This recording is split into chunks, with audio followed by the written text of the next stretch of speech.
আসসালামু আলাইকুম রহমতুল্লাহ। বর্তমান সমাজে পরকীয়া একটি মারাত্মক রোগ হিসেবে আবির্ভূত হয়েছে।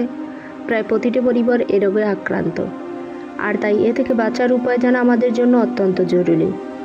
পরকীয়া থেকে বিরত থাকতে 10টি দিক নির্দেশনা। স্ত্রী যদি প্রবল আশঙ্কা করে যে স্বামীর অনুপস্থিতিতে নিজেকে নিয়ন্ত্রণ করতে সক্ষম হবে না বা জেনা, ব্যভিচার ও পাপাচারে জড়িয়ে পড়বে, তাহলে শরীয়তের দৃষ্টিতে স্বামীর কাছে তার এ দাবি করার অধিকার আছে যে হয় স্বামী স্ত্রীকে সঙ্গে করে বিদেশে নিয়ে যাবে, অথবা স্বামী তাকে রেখে একাকী বিদেশ বা দূরের সফর থেকে বিরত থাকবে। কারণ বিয়ের অন্যতম উদ্দেশ্য হল নিজের ইজ্জত, সম্ভ্রম হেফাজত করা এবং গুনাহের কাজ থেকে নিজেকে রক্ষা করা। স্বামী স্ত্রীর যদি স্ত্রীর দাবির সঙ্গে থাকার পরামর্শ বা নিষেধাজ্ঞা উপেক্ষা করে, অর্থ উপার্জনের উদ্দেশ্যে দূরে কোথাও গমন করে, তাহলে স্ত্রীর জন্য খোলা তালাক নেওয়া জায়েজ আছে।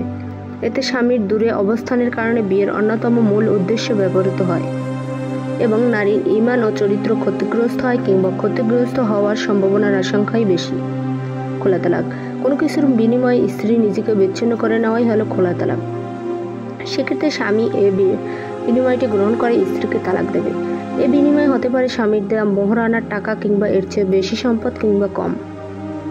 যাদের স্বামী দূরে থাকে তাদের জন্য যদি লিখিত কোনোটাই সম্ভব না হয় তবে নিয়মিত নফল রোজা রাখবে, বিশেষ করে সোমবার ও বৃহস্পতিবার। আরবি মাসের 13, 14 ও 15 তারিখের আইয়ামে বীজের রোজা রাখা এবং কোরআন তেলাওয়াত ও অধ্যয়ন, ইসলামিক জ্ঞান অর্জন, সাংসারিক ও অন্যান্য উপকারী কাজকর্ম সহ নিজেকে ইবাদত বন্দেগী ব্যস্ত রাখার চেষ্টা করা।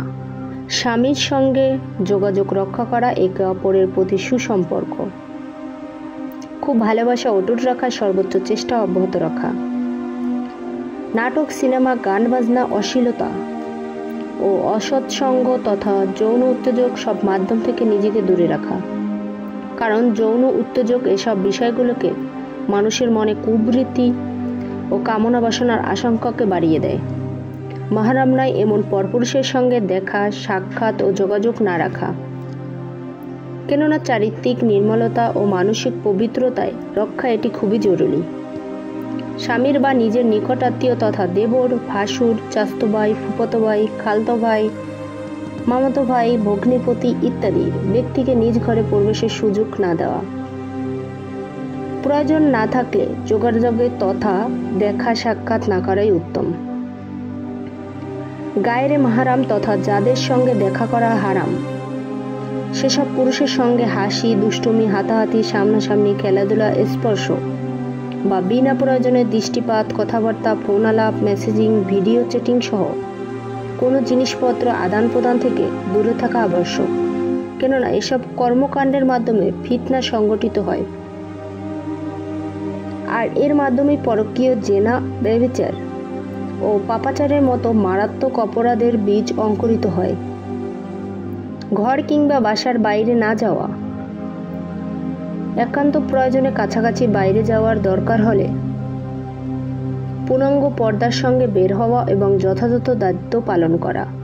বাইরে বের হওয়ার ক্ষেত্রে যে বিষয়গুলো বেশি খেয়াল রাখা জরুরি তা হল সর্বোপরি মহান আল্লাহকে বেশি বেশি ভয় করা, জেনা, ব্যভিচার, পাপাচার ও পরকীয়ার জন্য দুনিয়ার শাস্তির পাশাপাশি পরকালের জাহান্নামের শাস্তির কথা অন্তরে জাগ্রত রাখা, স্ত্রী অথবা স্বামীর আবেগ ও ভালোবাসাপূর্ণ কথাগুলো বেশি বেশি স্মরণ করা এবং প্রিয় মানুষটির ও নিজের জন্য আল্লাহর কাছে সাহায্য প্রার্থনা করা। আল্লাহ তাআলা মুসলিম উম্মাহর সকল বিবাহিত, অবিবাহিত পুরুষ, নারীর পরকীয়া, জেনা, ব্যভিচার ও পাপাচার থেকে হেফাজত থাকতে ইসলামী দিক নির্দেশনা মেনে চলার তৌফিক দান করুন। আমিন।